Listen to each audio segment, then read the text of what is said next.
اچھا یہ ایک غزل ہے، یہ میں نے ایک اور جگہ پر ذکر کیا تھا، خاص طور پہ جو عزازیل نظم میں نے آپ کو سنائی تھی، اس میں نے بڑی تفصیل سے اس بات کا ذکر کیا تھا کہ میں نے ایک کام شروع کیا تھا جو خالص تن دنیا کی تمام چیزوں کو سائڈ پہ رکھ کے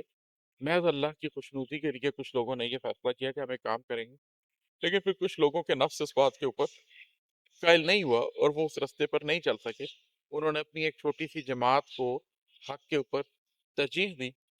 تو اس کے اوپر یہ کچھ اشعار ہیں جو بتاتے ہیں کہ کیا ہوا اور میرا اس کے اوپر سٹینس کیا تھا، وہ میں آپ کو سناتا ہوں۔ یہ ہے کہ چار بندے ساتھ ہو جانے سے سچے ہو گئے، چار بندے ساتھ ہو جانے سے سچے ہو گئے، تم سے تو بالغ نظر مکتب کے لڑکے ہو گئے۔ اگر آپ صرف انسانوں کا ساتھ اپنے ساتھ ہونے کی وجہ سے یہ سمجھتے ہیں کہ آپ سچے ہو گئے، تو پھر آپ کی سچائی کے اور آپ کے جھوٹ کے پیمانے بہت کرپٹڈ ہے، بہت کرپٹڈ ہے، ان میں بہت کجی ہے۔ یہ تو مکتب کے بچوں کو بھی اس سے زیادہ پتا ہوتا ہے کہ صحیح اور غلط کا پیمانہ یہ نہیں ہے کہ کس کے ساتھ کتنے لوگ ہیں۔ ابراہیم علیہ السلام تو اکیلے اپنی بیوی اور بیٹے کو لے کے چل پڑے تھے اور ایک بیابان میں چلے گئے تھے، اللہ نے وہاں برکت ڈال دی تھی۔ ہم دین ابراہیمی کو ماننے والے لوگ ہیں، سچائی کے لیے آپ تنہا بھی ہوں تو کھڑے ہو جاؤ۔ اگلا شعر اسی پہ ہے کہ میں بہت تنہا بہت سادہ طریقے سے ہوا، میں بہت تنہا بہت سادہ طریقے سے ہوا، کچھ اصولی فیصلے لوگوں سے اچھے ہو گئے۔ کچھ اصول تھے اور کچھ اصولی فیصلے تھے، میں نے لوگوں کو اس پہ ترجیح نہیں دی، میں نے اس اصول کے اوپر کھڑا ہوا اگرچہ تنہا رہ گیا۔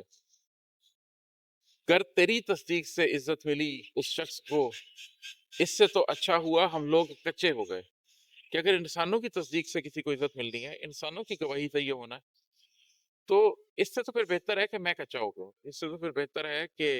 میری گواہی کسی نے نہیں دی، اس لیے کہ روز حشر تو اللہ گواہی دے گا، اور اللہ کی گواہی سے پہلے فرشتے گواہی دیں گے، اہل ایمان گواہی دیں گے، انسانوں کے جسم گواہی دیں گے، انسانوں کے ہاتھ، انسانوں کی آنکھیں گواہی دیں گی، اور ان سب گواہیوں کے بعد اللہ خود گواہی دے گا، اور گواہی تو اللہ ہی کی کافی ہے۔ تو جب آپ زندگی میں یہ فیصلہ کریں کہ میں نے زیادہ لوگوں کے نہیں بلکہ اصول اور حق کے اوپر فیصلہ کرنا ہے، چاہے اس کے لیے مجھے تنہائی بھی اختیار کرنی پڑے اور چاہے اس کی وجہ سے میں سوشل آؤٹ کاسٹ بھی ہو جاؤں، تو یہ اس کے اوپر کچھ اشعار تھے اس غزل کے جو میں نے آپ سے ڈسکس کیے ہیں۔